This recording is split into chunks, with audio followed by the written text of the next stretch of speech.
Hey everybody, Prepper Nurse 1 here.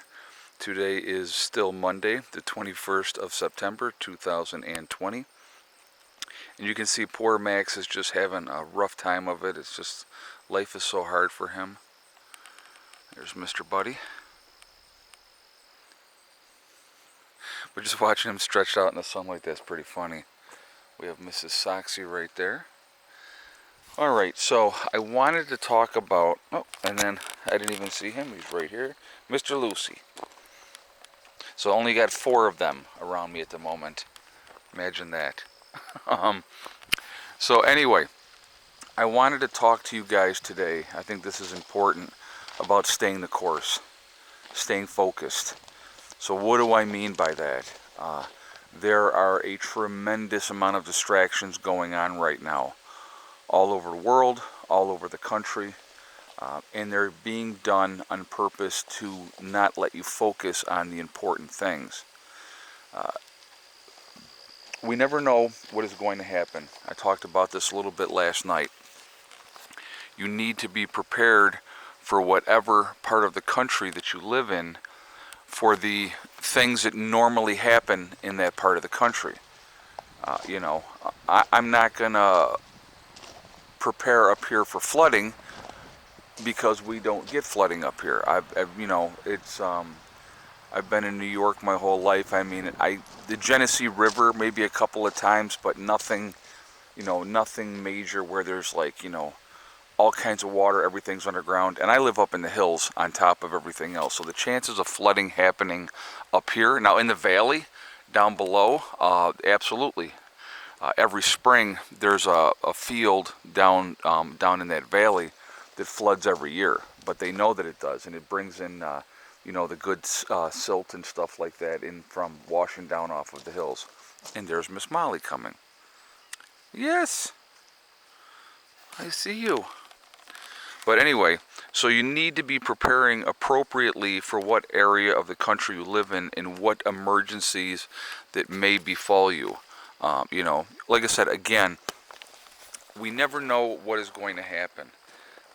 So preparing for those type of things regularly should be absolutely high on your list to do. That should absolutely be high on your list to do.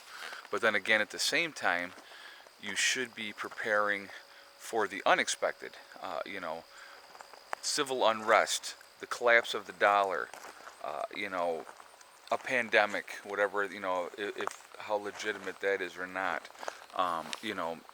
overreach by the government, control measures, and all those type of things.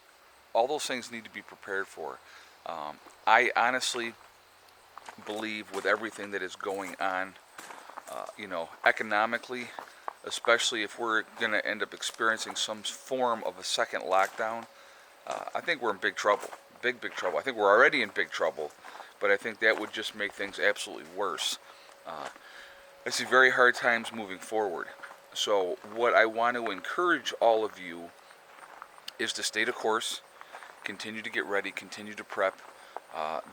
There's way too many unknowns. We don't know what is going to happen. And so we need to be prepared for those contingencies. Think of your families. Think of your children. My thought is always, first and foremost, always has been, always will be, is my children. That is my number one concern.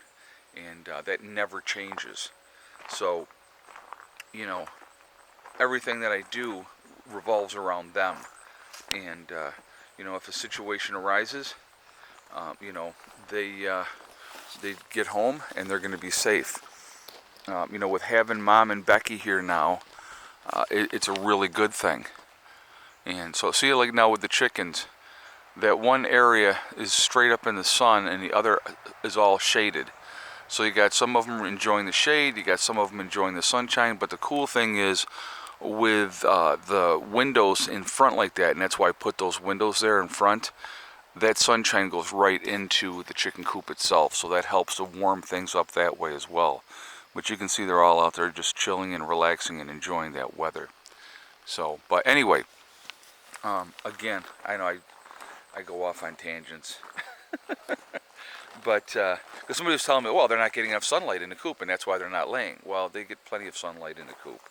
So, but you know, they go in cycles. Birds go in cycles. You know, obviously warmer weather, they're going to lay a lot more. In the colder weather, they lay less. You know, if I had a heat source in the greenhouse with like a light or something like that, obviously they would lay more. I mean, that's just an obvious thing. But the way I feel, they're going to produce what they're going to produce, and we're just going to, you know, do it that way. I don't want to try to force them to lay more eggs. Their bodies need to have time to recover, and if they take a day off from laying an egg, then they take a day off from laying an egg. It's not the end of the world, you know. We're still getting eggs every day. We may not be getting as many as we were before, but that's, you know, that's kind of how it goes. But anyway, I really want to encourage people to stay focused, to do what they need to do, to get ready as much as they need to get ready. I really truly believe we're headed in some very tumultuous times moving forward, and it's going to be tough. It's going to be tough. So you know, people need to think about those things. You know, get ready. You know, unforeseen things come up. Things happen. You know, life happens. You know, your sickness, death. You know, accidents. All those things happen. And again, so having somebody that knows what they're doing medically and those type of things, that's going to be a huge asset when the time comes. You know, having diversified people around you that have different skill sets is also an important thing. Hold on a second, I'm just one truck in, one truck out. So just neighbors. And it's funny, it's like once you live in an area for any kind of length of time, you know who drives what vehicle. So especially out here, so like you see them go by and you go, oh yeah, that's so and so. Oh yeah, that's so and so. It's actually pretty funny, to be honest with you. You know, so and it's funny because people watch out. Okay, they watch out for different cars, different, you know, and you know, it's actually pretty funny. So, you know, it's small town mentality. Everybody's watching out. Who's that over there visiting? You know, Prepper Nurse One. You know, whatever. So I find it amusing. Like I said, I honestly you know, I put myself out on YouTube and it's funny, and but I keep to myself. Does that make any kind of sense? You know, I have my priorities where they need to be as far as I'm concerned. And my family always comes first, always. And the people that I care about, the people in my group, you know, that's my concern. You know, are they going to be able to get here? And if they get here, you know, what kind of shape are they going to be in? What, you know, do they have enough supplies here? Do they have, you know, all those type of things? So those are discussions that we have had, you know, with members of the group many times. You know, what do you have here? What are you keeping on site?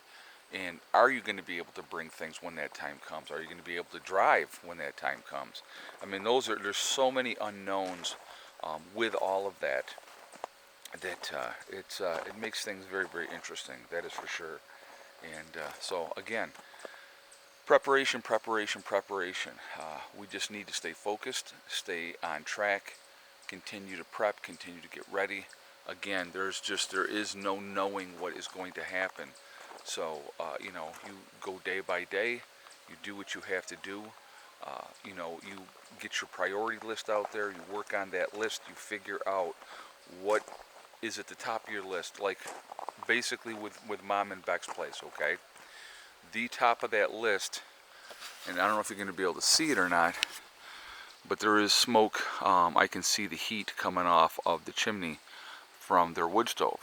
Their priority was that wood stove, and so you know, getting that in and getting that squared away, that was the top priority. And so, you know, now that that's in, that they got that squared away, there's some still stuff we got to do up on top. We got to adjust a couple things, but you know, having that in, they can be warm. You know, like I said, I went in yesterday afternoon after, you know, I had showed them how to adjust the damper and stuff, and Becky had every window in the house open. She goes, "Oh my God, it's hot in here." So it's funny because it's like they have no concept of it. This morning we were talking, and I brought them wood in this morning, and they were like, "Well, what do we got to do? How do we?" And I was kind of showing them the steps of how to get fire going just with hot coals, because they have not had to do it. I do it every time. I mean, I literally, less than the size of my pinky nail, less than that size, if I have a hot coal that big, I can get a fire going off of it. That big. I do it all the time. For me, that's part of a game. To see if I can just, with that little bitty bit of fire left over, if I can get that fire going. And I always do. And like I said, it's just part of a game. It may take a while, but like what they had a lot of hot coals. They just didn't know what they were doing. So I was just trying to explain to them, you gotta work at it this way, and you start with this, and that type of thing. But again, they'll figure it out. They'll get it. Once the winter gets here, trust me, that fire will not be going out. They will have that going 24 hours a day. So it's nice enough. It's in the 40s right now, and again, it's just clear blue skies. It's absolutely beautiful out. Actually, I'll show you the solar really quickly once again, and we'll see where we're at right now. And this video will go up probably around 7 o'clock tonight is my guess. So, yeah, okay, so right now, we're pulling in 1.5 on this side. We're pulling in 867 on this side. So, we're pulling in, 2,300 watts. The batteries right now are at 26.95, which is the highest that I have seen them. And we're right at that time where we're getting really good sunshine in here. So I think that that's going to obviously go higher today. That's what's been happening. The batteries are charging higher. They're dissipating less through the course of the night, and we've had some really good sunny days here. So they're really doing well. So really, really pleased with that. And I kind of explained that a little bit in my earlier video, but they're doing well. Anyway, guys, I am going to jump off of here. I hope everybody's doing well. I hope you're having a great day. I hope your work week is starting out well. Remember, we are all in this together, and we are one race called the human race. And if we cannot let them distract us and keep us separated and fighting each other, we would be in much better shape. So we really need to focus on that, okay? So let's do that. Let's not let them continue to play games with us and manipulate us. That's part of the focus as well. Don't let ourselves be manipulated. Also, remember to hug and kiss the ones you love. Tell them every single day. Tomorrow is not guaranteed. We never know what's going to happen in life, so it's really, really important that we tell the people that we care about every single day how we feel. Also, remember, guys, STD. It's one step at a time, one thing at a time, and one day at a time. Step, thing, and day, okay? Really simple. You will not forget the acronym. You may not remember the words exactly, but STD will always be ingrained in your mind because it has one meaning, but the true meaning is step, thing, and day. If you work it methodically at your goals and you work hard at them, just even a little bit every day, you're going to reach those goals, okay? Stay positive, stay away from that negativity, and you guys are going to be just fine. I said, just stay focused, stay on track. Don't pay attention to the nonsensical things that you don't have control over. So think about that too. Certain things we do not have control over, so focus on what you can control, okay? I will talk to you all later.